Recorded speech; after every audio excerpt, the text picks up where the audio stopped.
स्वागत है आपका हॉलीवुड मसाला में। दोस्तों आ गए हैं आपके लिए एक ऐसी सर्वाइवल मूवी लेकर जिसे देखने के बाद आपके जीवन के दुख भी छोटे लगने लगेंगे और आप ईश्वर से इतना प्यारा जीवन देने के लिए धन्यवाद कहेंगे।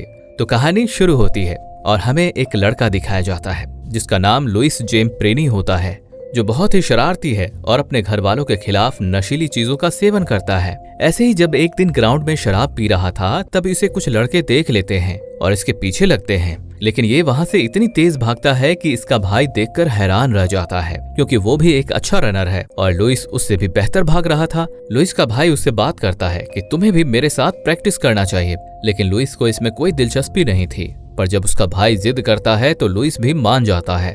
अब कुछ ही दिनों में लुइस के स्कूल में कंपटीशन होता है और लुइस उस प्रतियोगिता को बड़ी आसानी से जीत जाता है। ये सिलसिला ऐसे ही चलता रहता है और लुइस प्रैक्टिस करते करते बड़ा हो जाता है। इसने इतनी प्रैक्टिस कर ली थी कि अगर एक रेस जीत जाता है तो जो अभी होने वाली है तो लुइस का सिलेक्शन ओलंपिक्स के लिए हो जाएगा। लुइस भी रेस जीतने के लिए अपना पूरा जोर लगा देता है और ये रेस जीत जाता है और इसी के साथ 4 मिनट में 1 मील दौड़ने का रिकॉर्ड भी बना लेता है। लुइस ओलंपिक्स में जाने के लिए तैयार है।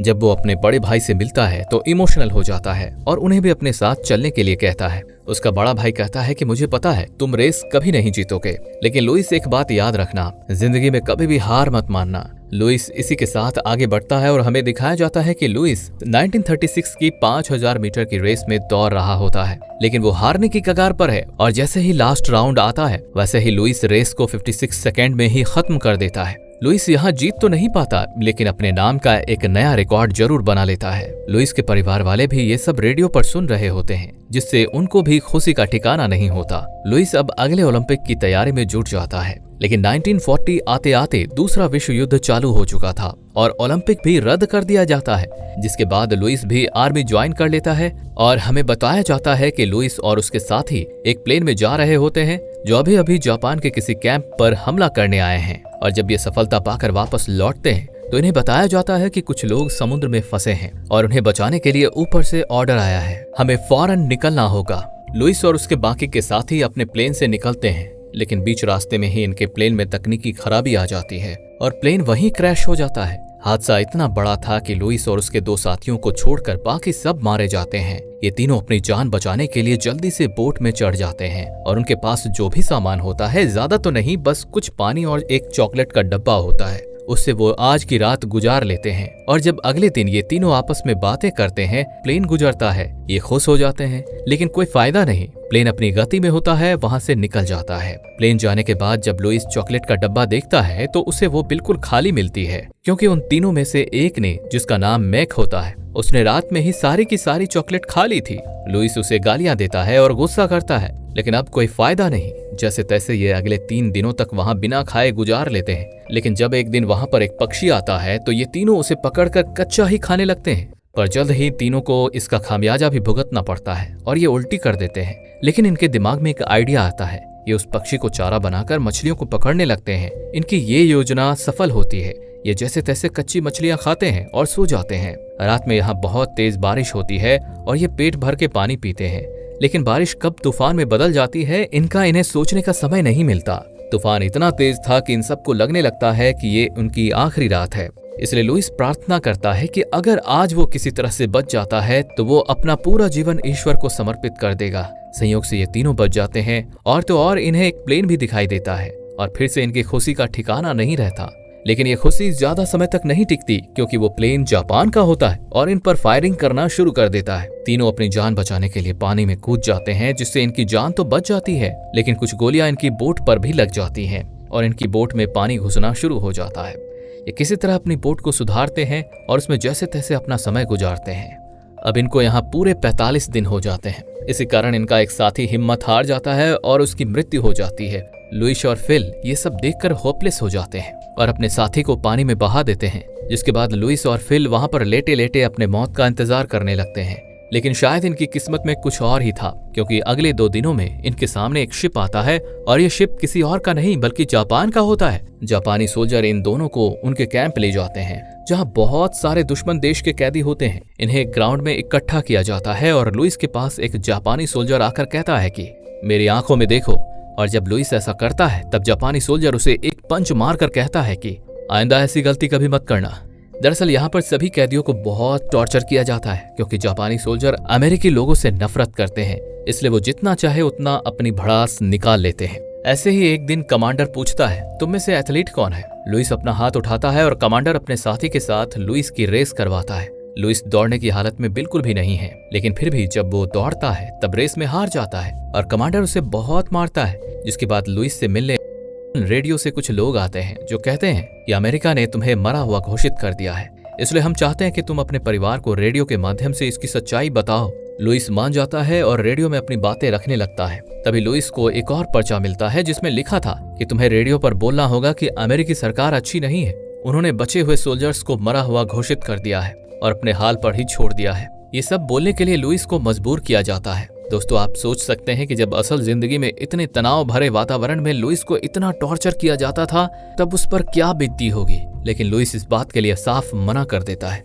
लुइस को हर तरीके से लालच दी जाती है।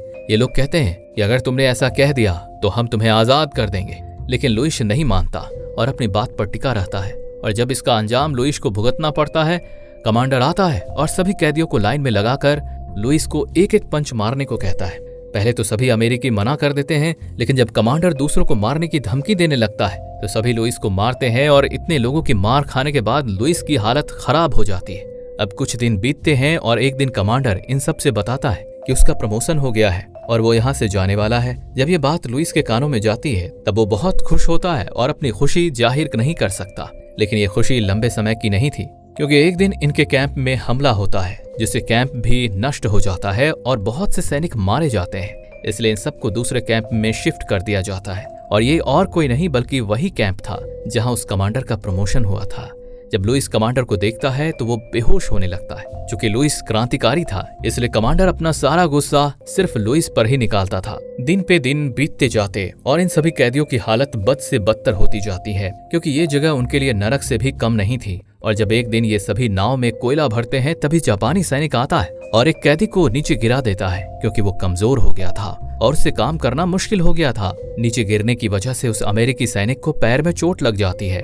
अब धीरे धीरे इन सब का यहाँ पर जीना मुश्किल हो गया था। तभी हमें बताया जाता है कि जब एक दिन लुइस काम कर रहा होता है तो थकान के कारण थोड़ा रुक जाता है और ऐसा करते उसे एक सैनिक देख लेता है। सैनिक लुइस को कमांडर के पास ले जाता है और कहता है कि लुइस आराम कर रहा है।